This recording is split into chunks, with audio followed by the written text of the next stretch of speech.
নমস্কার, কৃতজ্ঞতা জানাই হিন্দু পরিবারের সদস্যবৃন্দকে যে তারা আজকের দিনে 22শে জানুয়ারি যেদিন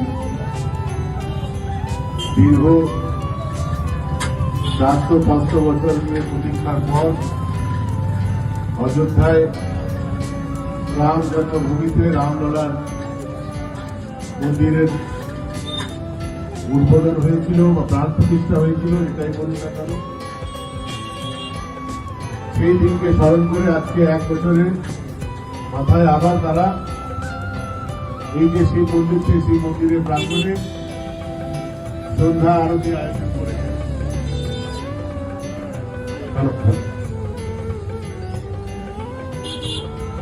সংস্থার নাম হল হিন্দু পরিবার। আমরা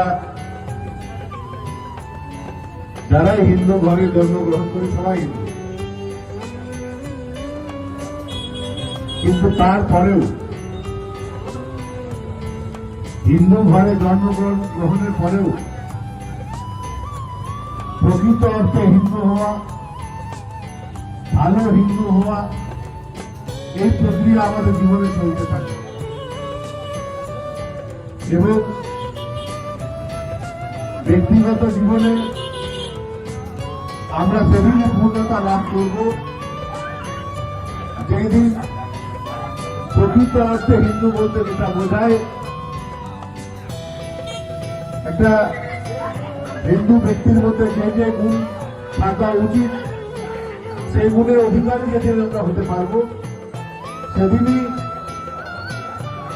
আমরা প্রকৃত অর্থে হিন্দু পরিবারের সদস্য হলাম এই বলে গর্ব করতে পারব। माइक में हिंदू हिंदू कहने से कोई हिंदू नहीं हो जाता। हिंदू संस्कृति, हिंदू दर्शन, हिंदू सोच,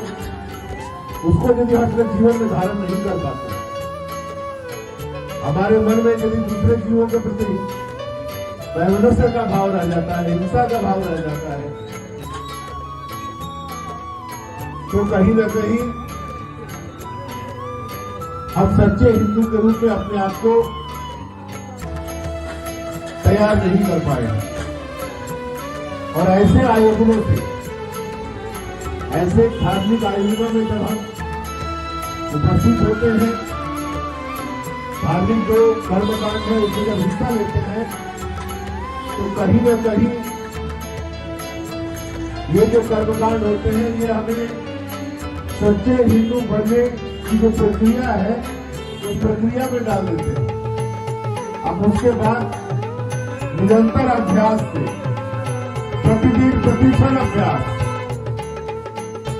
अच्छे गुणों को,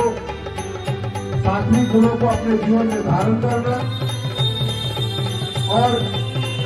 जिन गुणों को वर्जन करना चाहिए उन्हें प्रतिक्षण प्रतिपल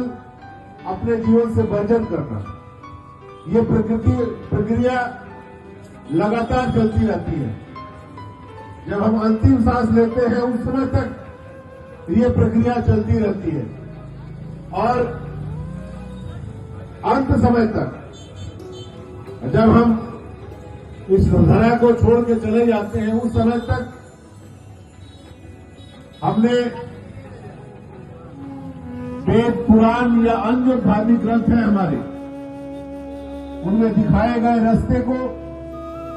कितना ज्यादा से ज्यादा अपने जीवन में धारण किया, इस पर निर्भर करता है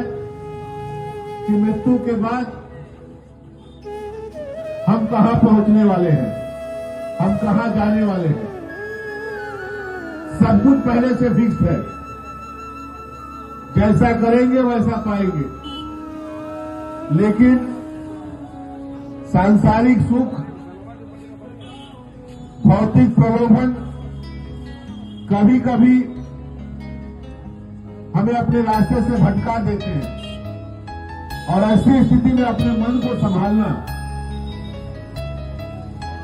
अपने मन को सही दिशा में रखना, यह बड़ी बात होती है। और मन के भटकाव को रोकने का सबसे सरल यदि कोई उपाय है तो वो यही है कि प्रभु की आरती में हम हिस्सा लें, अन्य जो हमारे धार्मिक अनुष्ठान होते हैं उनमें हिस्सा लें, सज्जन व्यक्तियों के साथ रहे, सज्जन व्यक्तियों के बातों को सुने और उन्हें अपने जीवन में अपनाएं।